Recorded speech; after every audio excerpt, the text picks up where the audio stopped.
사랑하는 사람과 손잡고 산책하고 싶은 계절입니다. 봄에 전해드리는 성공예감 예스아이캔 2부 시작하겠습니다. 네, 산책 얘기가 나와서 네. 말인데요. 요즘같이 이렇게 날씨가 따뜻한 날에는요, 이 공원에 나가보면 애완동물과 같이 나와 있는 그렇죠. 그런 사람들 눈에 띄죠. 겨울에 네. 이제 집안에만 있다가요, 날씨가 풀리니까 좀 애완견 좀 예쁘게 해가지고 좀 산책하고 싶은 네, 마음 옷도 분명히 입혀서. 드실 거예요. 네. 그래서 준비했는데 오늘 현장 돋보기 시간에서는요, 좀 애완동물만을 위한 특별한 공간을 소개해드리겠습니다. 아, 정말 네. 기대가 됩니다. 눈 크게 뜨시고 봐주시고요. 고민타파 해우소 시간에는 네. 이 특허 관리에 대해서 알아보는데요. 여성분들이 정말 관심 많아 하시는 액세서리 디자인권에 대해서 알아보겠습니다. 특허 관심이 많은데 오늘은 디자인권이군요. 잠시 네. 후에 만나보도록 하고요. 자, 지역의 소상공인 소식부터 듣고 시작하겠습니다. 소상공인 레이더가 향한 곳은 오늘 광주입니다. 자, 광주 나와주세요. 안녕하세요. 예, 안녕하세요. 네, 소개 네. 좀 부탁드릴게요. 소상공인 광주 부부센터 오정탁입니다. 네, 오정탁 상담사님 소식 전해주시죠. 이번 주 광주 지역 첫 번째 소식은 광주 지역 2월 소상공인 경기 동향조사 결과입니다. 네, 현재 소상공인진흥원에서는 경기 동향조사를 매월 지역별로 조사해서 발표하고 있는데요. 광주 지역 2월 소상공인 철강 분기를 나타내는 BSI가 75.8로 조사됐습니다. 이는 전국 평균 78에도 못 미치는 결과 지표입니다. 1월에 조사한 85.9에 비해 다소 떨어지는 수치로 갈수록 경기가 하락하는 상태입니다. 아, 걱정스럽네요. 자, 다음 소식 전해주시죠. 다음 소식은 광주 지역 대형마트와 기업형 슈퍼마켓 의무 휴무와 시간 제한 관련 소식입니다. 네. 광주시의회는 지난 15일 본회의를 열었는데요. 이날 대형마트 휴무에 관한 조례안을 상정해 처리했습니다. 광주 지역에서는 매달 둘째 주와 넷째 주 일요일에 문을 닫습니다. 영업시간도 0시부터 08시에는 할 수 없도록 제한합니다. 대형마트 휴무 조치에 힘입어 골목 슈퍼가 활성화될 수 있을지 기초가 주목되는데요. 현재 광주 지역은 대형마트 12곳, 기업형 슈퍼마켓 15곳이 영업 중입니다. 네, 광주 지역 소식을 전했는데요. 앞으로 더욱 알차고 유익한 방송이 될 수 있도록 노력할 것을 약속드리겠습니다. 이상 광주 북부센터 오정탁이었습니다. 네, 광주 지역 소식 잘 들었습니다. 이 경기가 하락하고 이 대형마트들이 많이 들어서면서 네. 이 소상공인들이 굉장히 힘들어하는데요. 무엇보다 힘내시기 바랍니다. 네. 자, 대형마트 의무 휴무와 관련해서 좀 각 자치구별로 각 의회에서 좀 논의가 되고 있습니다. 네. 광주도 이제 상정이 됐고 서울시 25개 자치구 중에서도 이제 강동구가 이제 제일 먼저 통과가 됐죠. 그 기초를 좀 그 결과를 지켜보도록 하겠습니다. 네. 여러분 응원하겠습니다. 힘내시기 바랍니다. 네, 예. 저희도 응원하겠습니다. 자, 이제 현장 돋보기 순서인데요. 애완동물이 이제 반려동물, 친구의 개념으로 가면서 네. 이 산업들이 굉장히 커지고 있습니다. 뭐 애견 카페, 애견 네. 호텔 이제는 좀 귀에 익숙하게 됐잖아요. 오늘은요. 애완동물을 위한 네. 전용 공간이 어떤 곳이 있는지 또 새롭게 알려드릴 시간입니다. 현장 돋보기 함께 보겠습니다.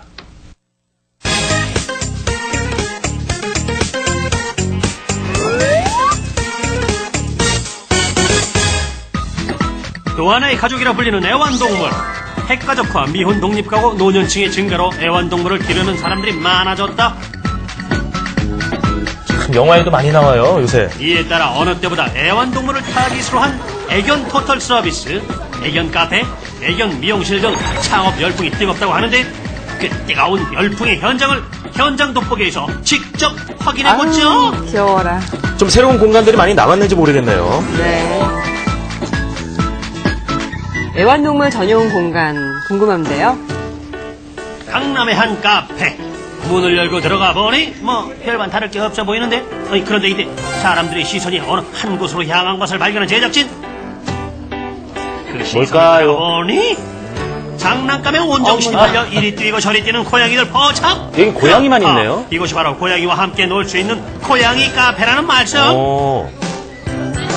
지금은 사회적인 분위기로 애묘 문화가 늘어나고 있기 때문에 애묘인 수도 많아지고 그러다 보니까 이제 즐기지 못하고 여건이 되지 않아서 또는 지금 현재 기르고 있는 아이들보다 더 많은 품종을 구하시기 위하셔서 오시는 카페입니다. 강아지가 가면 대접 못 받는 곳이네요. 그러네요. 치면 까도녀도 울고 갈 정도인 고양이. 하지만 이곳에서의 고양이들은 손님들과 자유롭게 장난감 놀이를 즐기느라 여념이 없다.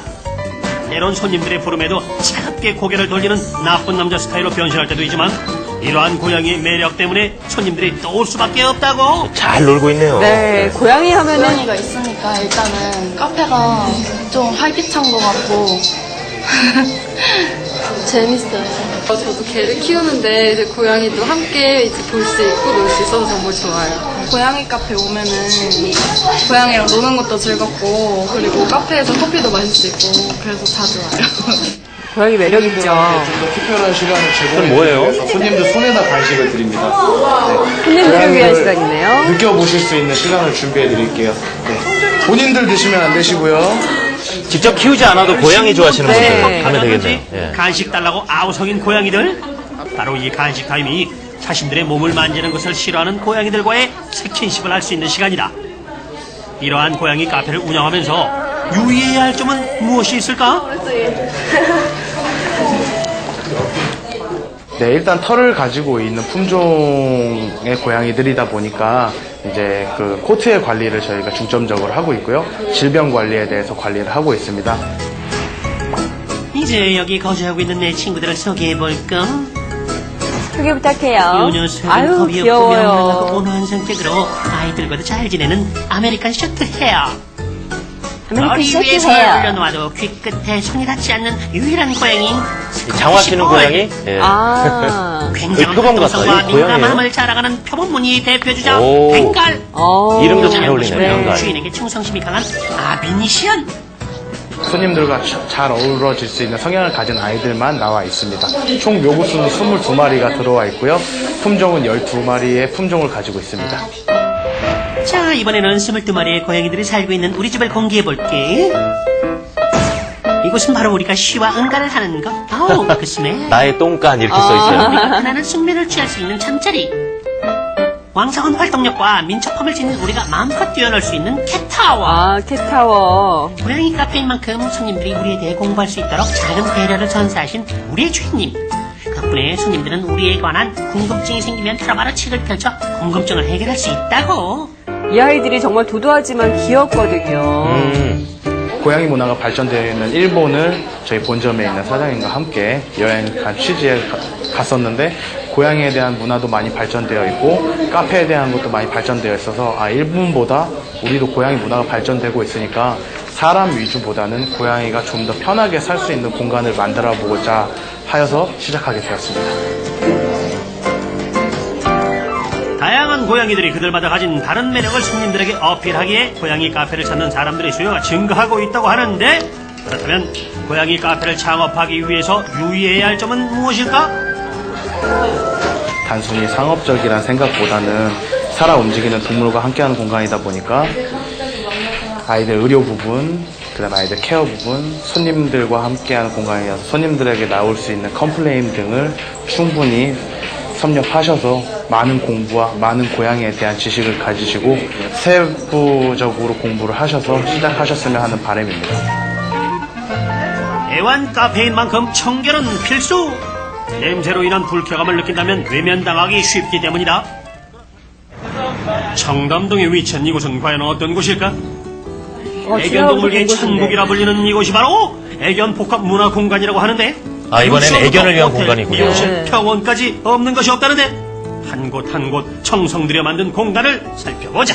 여기는 반려동물들이 함께 이용할 수 있는 복합 문화공간입니다. 예를 들어 미용, 호텔, 유치원, 그다음에 유치원은 또 용품샵 뭐예요? 모든 예. 서비스를 이용할 수 있는 곳이라고 생각하면 됩니다. 얘네들도 첫 유치원 번째 공간은 바로 다니나요? 애견 유치원. 훈련을 시켜주나? 예. 앉아. 말 안 듣는 아이들 훈련시켜주는 곳이에요. 엎드려. 옳지, 옳지.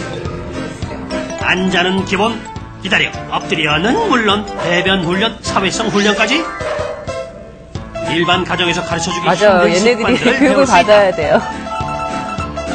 또한 많은 강아지들과 함께하기 때문에 단체 생활도 능숙하게 해낼 수 있다고 한다. 이 모든 교육은 전문가들에 의해 진행된다고. 때문에 복합 문화 공간에서 인기 만점이란다. 화장실이 따로 있어서 기본적으로 화장실 교육을 하고 있고요. 그 외에 앉아 또는 엎드려 기다려 훈련 같은 것도 하고 있고요. 다른 아이들도 다 같이 있기 때문에 사회성 훈련도 같이 하고 있고요. 단체 생활 같이 간식 같은 거를 줄 때 알아서 스스로 기다리는 것도 하고 있고요. 크레이트라고 하는 캔넬 같은 게 있어요. 거기에 이제 이동할 때 넣어서 다닐 수 있게 그런 훈련도 하고 있습니다.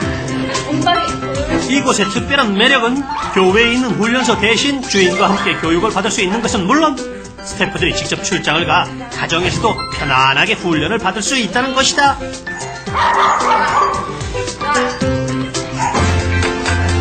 강아지를 안고 들어오는 손님이 향한 곳은 바로 복합문화공간의 두 번째 장소인 병원.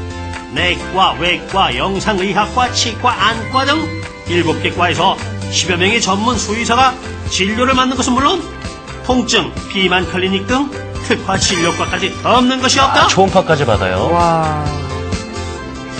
거의 사람 대우인데요. 미용은 되게 유리관처럼 돼 있잖아요. 그래서 막 보호자들이 볼 수 있어서 좋고 여기는 뭐 CT실도 있어서 뭐 괜찮은 것 같아요. 여기는 또 무엇을 하는 곳인가 살펴보니 아니 강아지가 헤엄을 친다. 이것이 바로 아픈 강아지들의 통증을 완화시킬 수 있도록 훈련을 시키는 물리치료실이란다. 수술한 디스크라든지 관절 쪽 수술한 아기들이 통증 관리를 하면서 일단은 밖에서 운동하는 것보다는 물에 들어가면 관절이라든지 움직이기가 훨씬 편하거든요. 이런 운동을 통해서 근력도 키울 수 있고 통증 관리도 훨씬 부드럽게 이어질 수가 있어서 저희는 통증 클리닉을 하고 있습니다. 별의별 게 다 있네요. 복합문화공간의 세 번째 장소는 바로 미용실. 누구나 자신의 애완동물은 개성 넘치게 꾸며주고 싶다. 이러한 손님들의 기대에 발맞춰 애완동물 한 마리 한 마리 그들에게 맞는 개성을 살려주고 최고의 스타일을 만들어준다. 또한 개방된 유리창을 통해 주인은 자신의 애완동물의 변신 과정을 지켜볼 수 있다. 저희들 같은 경우에는 와서 애들이 즐길 수 있게 그리고 친구처럼 대할 수 있게 해서 만들기 때문에 애들이 더 미용을 하고 나서도 아 이것도 하나의 놀이구나라는 습관이 드는 것 같아요. 그것도 하나의 애들이 상처가 안 나고 즐겁게 할 수 있는 미용의 방법 중에 하나인 것 같아요. 최고의 황금 시장으로 떠오르고 있는 애완동물 관련 창업. 그러나 수요가 넘쳐나고 있는 만큼 무조건 유행을 쫓아서 성급히 창업하는 것은 위험하다. 반드시 자신만의 특화된 컨셉트가 필요하다는 것을 잊지 말자.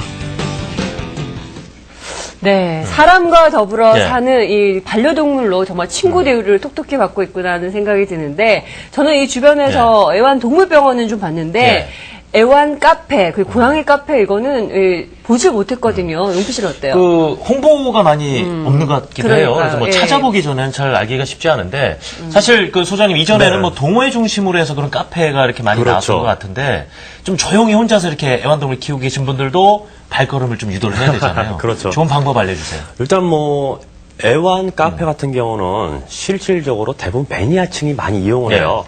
그래서 뭐 카페나 블로그 아니면은 뭐 매니아층들이 이용하는 웹사이트 등에 들어가셔가지고 같이 정보를 공유하면서 활동하시는 게 제일 좋습니다. 그 다음에 그 활동을 통해서 결속력이나 어떤 입소문 등 여기에서 보지 못한 내가 체험할 수 있는 어떤 다른 또 애완용 동물들이 있다. 이런 거를 알려주면서 가는 게 제일 좋습니다. 그 다음에 뭐 약간의 또 비용을 들어간다 그러면은 가까운 뭐 지하철역이나 이런 부분에다 지하철역 역사 내에다가 이렇게 조그맣게 카페를 또 홍보하시는 것도 좋고 그다음에 뭐 마을버스 뭐 뒷칸에 보시던가 아니면 뭐 옆면에 보시면은 광고 나와 있죠. 그런 부분으로 같이 또 광고를 하시는 것도 괜찮습니다. 왜냐하면은 뭐 카페 자체가 실질적으로 뭐 대로변이나 이렇게 번화가에 나와 있는 게 아니라 대부분 좀 안쪽에 들어 있어서 실질적으로 매니아층 위주로 가기 때문에 그런 외부적인 광고도 좀 피하고요. 그다음에 또 제일 중요하다 그러면은 일단 뭐 광고 포인트 자체는 애완 카페는 친근함, 그 다음에 전문성을 갖고 있다는 부분. 이거를 꼭 강조해 주셔야 된다는 거. 이것만 기억하시면 될 겁니다. 네. 애견, 이 고양이 카페의 경우에는 이 들어갈 때 입장료를 받아서 이 매출의 한계를 느낀다고 하거든요. 이거 좀 증대할 수 있는 방안이 필요할 것 같은데요. 네. 뭐 실질적으로 뭐 입장료 외에 뭐 이제 지금 뭐 음료까지는 지금 판매를 하고 있어요. 뭐 커피나 뭐 여러 가지 판매를 하고 있는데 좀 더 수익 창출하기 위해서는 뭐 식음료도 같이 겸하시는 게 좋아요. 그러니까 뭐 간단한 뭐 머플이나 와플 같은 경우도 병행하시고 그 다음에 뭐 애견들 아까 뭐 간식도 주듯이 간식도 그냥 자그마하게 뭐 1,000원어치씩 이렇게 판매를 해가지고 고객들이 직접 간식을 한번 줘볼 수 있는 체험할 수 있는 그런 부분도 필요하고 그 다음에 뭐 어떤 미용이나 진료를 할 수 있는 부분들. 그래서 쉽게 애완동물을 뭐 같이 키우시는 분들도 접근해서 같이 어울릴 수 있는 공간. 그쪽으로 가시면 괜찮을 겁니다. 그리고 그 두 번째로는 복합 공간 보면서 좀 느꼈던 점이요. 네. 진료에, 유치원에, 뭐 미용에 대단하더라고요. 자칫 운영을 잘못하시면은 그냥 중구난방 그렇죠. 될까봐 좀 걱정도 됐거든요. 이런 걸 좀 체계적으로 운영할 수 있는 방법 좀 알려주시죠. 근데 실질적으로 뭐 지금 운영하시면서 그런 모든 복합 공간을 설비를 하시자 그러면 실제 비용 자체가 굉장히 커요. 네. 좀 부담이 많이 가고, 그 다음에 뭐 미용이나 진료 같은 경우는 전문의들이 직접 하시는 부분이기 때문에 뭐 어설프게 할 수는 없어요. 그래서 그 부분 같은 경우는 가까운 뭐 애완동물 이제 병원들과 제휴를 맺어가지고 우리 뭐 가게 뭐 카페를 통해서 온다 그러면 손님들한테 할인 혜택을 준다던가 네. 이런 식으로 같이 병행하시는 게 제일 좋습니다. 그다음에 뭐 지금 제일 쉽게 접목할 수 있는 거는 식음료 판매. 네. 그다음에 애완동물 뭐 캐릭터 상품을 판매한다던가 아니면은 뭐 애완동물 뭐 호텔 있듯이 뭐 어디 뭐 여행을 가기 위해서 맡겨놓은 동물들을 보관해주면서 같이 어울려주는 그런 공간을 먼저 가시는 게 제일 좋습니다. 네. 우리 사회가 이 고령 사회로 진입하면서 이 앞으로는 더 이 애견 사업이 더 많이 크게 발전하지 않을까 그런 생각이 드는데 네. 정말 그 동물을 좋아해서 애견 카페를 내고 싶다 하는 분들도 꽤 있을 것 같다는 그렇죠. 생각이 들거든요. 이런 사람들이 또 주의해야 될 사항 있을까요? 일단 뭐 애완동물 카페 같은 경우는 수익성을 먼저 생각하시면 안 돼요. 일단은 사랑과 애정을 갖고서 내가 움직여야 됩니다. 그 다음에 제일 중요한 부분은 어차피 많은 고객들이 찾아와서 지금 애완동물하고 어울리면서 즐기는 공간이거든요.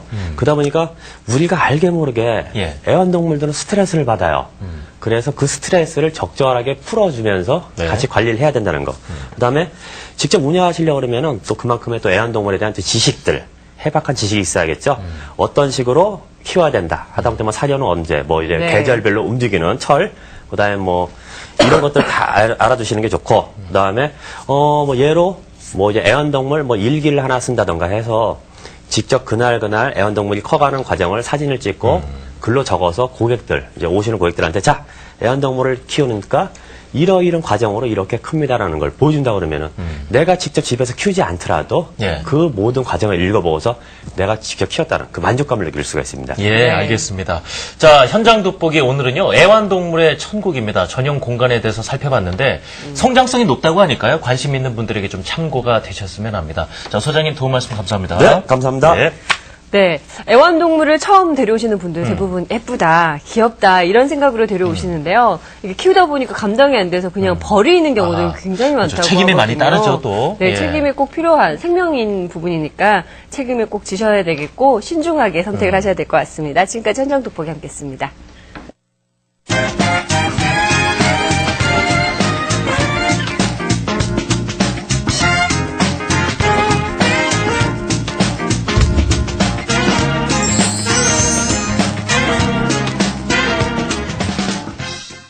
자, 고민 상담부터 유용한 정보까지 소상공인들의 지혜를 한 단계 업그레이드 시켜드린 시간입니다. 고민 타파 해오서 함께 하시겠습니다. 네, 오늘 특허 관리에 대해서 네. 알아보도록 할 텐데요. 오늘 도움 말씀 주시기 위해서 김성규 변리사 나와 계십니다. 안녕하세요. 안녕하세요. 언뜻 앞서서 오늘 특허 중에서도 네. 디자인권 네. 말씀을 좀 나눠본다고 했는데 사례부터 들려드리겠습니다. 자, 저는 1995년부터 귀금속 업계에 들어왔습니다. 2011년 6월 귀걸이 디자인을 하나 출원하면서 그에 따른 디자인권을 보유하고 있습니다. 그런데 최근 동종업체 A가 무단으로 이 디자인권을 계속 침해하고 있어서 침해금지 가처분 신청을 하게 됐습니다. 그런데 상대 회사 A가 제가 출원하기 전인 4월부터 이 디자인의 귀걸이를 이미 판매해 왔었다고 주장합니다. 저희 회사는 출원 전인 3월부터 디자인을 개발해 왔었고 그 증거로 디자인 개발 과정의 사진을 캡처해서 도면과 함께 제출했습니다. 자, 이런 경우에 디자인권은 어떻게 되나요? 이런 질문입니다. 네, 상당히 예. 쉽지 않아 보이는데 이 상대 회사가 디자인 출원 전부터 이 같은 디자인으로 물건을 팔고 있다라고 지금 주장을 하고 있는데요. 일단 이거부터 먼저 물어볼게요. 저도 지금 뭐 귀걸이를 하고 있고 우리 변리사님도 이 반지를 끼고 계신데요. 이 귀금속 같은 경우에도 디자인 출원 대상이 되는 건가요? 예. 디자인이라 하면 물품의 형상, 모양 또는 이들을 결합한 것으로서 시각을 통하여 어떤 그 미감을 불러일으키게 하는 것을 말하므로 네네. 귀걸이나 반지, 팔찌, 시계 등 귀금속도 디자인의 대상이 되고 예. 출원 및 등록이 무수히 되고 있습니다. 네, 그렇겠네요. 뭐 엄청 많을 것 같습니다. 앞서서도 이런 비슷한 사례 있었잖아요. 출원을 했는데 이미 다른 사람이 사용하고 있어서 무효다. 뭐 이렇게 하는 경우에 입증 자료를 제출하면 된다 그랬잖아요. 예. 그래서 이분 같은 경우도 디자인 개발 과정 사진과 도면을 컴퓨터에서 캡처해가지고 법원에 제출을 했단 말입니다. 예. 입증 자료가 될 수 있겠죠? 예, 조금 안타깝습니다. 우선 그 공지란 개념을 알아야 하는데요. 공지요? 공지란 게 세상에 널리 알려져 있다라는 네. 의미잖아요. 네네. 그런데 디자인보호법 제5조 제1항에서 공지는 불특정 다수인이 알 수 있는 상태에 놓여져 공개적으로 비밀로 하고 있지 아니한 상태에 놓여져 있다는 것을 말하므로 저 경우는 회사 내의 개발 담당자 컴퓨터에 비밀로 보관된 것이어서 공지로는 볼 수 없을 것 같습니다. 그러면 결국에는 공지냐 아니냐가 정말 중요한 문제인데 네. 지금 이 사례자 같은 경우에는 출원 전 공지를 주장을 하면서 이 관련 자료를 이 법원에 제출했다라고 하는데요. 말이 되는 건가요? 그 무효 심판이 아닌 가처분 신청이라는 건의 사건에서 공격을 당한 A가 디자인 출원 전에 이미 우리가 판매를 했었다라고 주장을 하자 디자인 등록권자인 그 사례자가 네네. 실질적으로 출원은 그때 했지만은 우리가 개발 완료한 것은 A가 판매하기 전이었다라고 하면서 그 개발 과정의 비밀 자료를 그 법원에 제출한 것입니다. 따라서 디자인 보호법에서 정의하는 공지라고는 볼 수 없을 것 같습니다. 아니 그러면은 좀 궁금해지는 게요. 네. 디자인 개발 과정에서는 사실 다 비밀 유지를 하잖아요. 그렇죠. 예. 그러면 그 과정을 어떻게 공지를 한다라는 거예요? 그러니까 자기들이 실질적으로 잘못 그 사례자가 급한 마음에 잘못 제출하게 된 거죠. 지금 여기 말씀대로 디자인 개발 담당자의 모니터 화면을 캡처해서 법원에 제출했다고 했는데 그 자료가 이제 상대인 A에게 전달이 됐습니다. 이런 경우는 공주로 봐도 되지 않을까 자꾸 이런 생각이 들어요. A에게 전달된 날짜가 출원 전이라면 분명히 공지입니다. 그런데 저 사례자의 경우는 법원에 제출된 날짜 또 A에게 전달된 날짜는 출원 후고 모니터 화면에서 캡처한 개발 완료 날짜만 출원 전이죠. 따라서 모니터 화면의 캡처 자료는 공지로 볼 수 없다 할 것이고 일종의 그 잘못된 자백이라 할 것입니다. 이 경우 대법원 판례는 현저한 사실에 반하는 자백은 구속력이 없다라고 판시하고 있어 저 사례자의 자백만으로는 공지로 볼 수 없을 것 같습니다. 만약 상대회사 A의 의견이 받아들여져서요. 그 무효가 확정이 되면 가처분 신청이나 손해배상 뭐 이런 것도 못 하는 건가요? 네, 그렇죠. A가 사례자의 출원 전 개발 도면을 증거 자료로 무효 심판을 청구하여 무효 심결이 확정이 된 때는 그 디자인권은 처음부터 없었던 것으로 보기 때문에 가처분 신청은 즉시 기각되고 손해배상 자체도 성립되지 아니합니다. 그러니까 결국은 출원 중에 이미 혹시 사용하고 있는 업체가 없는지 또 확인하는 것도 중요할 것 같다는 생각이 드네요. 이 사례를 보니까요. 예, 그렇습니다. 그리고 더불어서 디자인 등록, 뭐 출원 등록도 중요하지만 이제 권리 행사라든가 증거 자료를 제출하는 것도 지금 이번 건은 잘 안 된다고 하는 거니까요. 그 디자인이나 특허에 대한 권리 행사를 할 때, 즉 경고장이나 침해금지 가처분 신청할 때는 하기 전에 반드시 디자인권의 그 무효 가능성 여부를 다시 한번 검토하고 특히 상대방이 예측되는 대항 방법을 사전에 충분히 검토를 해야 됩니다. 네. 그러니까 결국에는 A의 그 회사의 주장을 받아들일 수밖에 없다는 그런 말씀이신가요? 공지로 받아들이기가 어렵다라고 이제 결론을 내릴 수가 있죠. 그럼 이제 증거 자료가 충분치 않은 경우에는 결국은 어떻게 소송으로 이제 갈 수밖에 없는 거예요. 그러나 이 경우는 그 사례자가 그 디자인권자가 잘못 어떤 자백의 형식으로 그 컴퓨터에 보관된 비밀 자료를 제출했기 때문에 판사가 아마 공지로 볼 수 없어서 디자인 보호가 되지 않겠느냐 이런 생각이 듭니다. 네, 잘 알겠습니다. 자, 오늘은 디자인 침해에 관한 이 특허 관리 방법 그리고 공지에 대해서 살펴봤습니다. 꼭 기억하셔야 될 것 같습니다. 좋은 말씀 고맙습니다. 감사합니다. 감사합니다. 자, 고민타파에서 디자인권에 대해서 좀 알아봤는데요. 이렇게 좀 심각한 고민거리가 있다. 뭐 고민 너무 많이 하지 마시고요. 저희한테 언제든지 전화 주시면 되겠습니다. 자, 이제 마무리할 시간이 좀 다가왔는데요.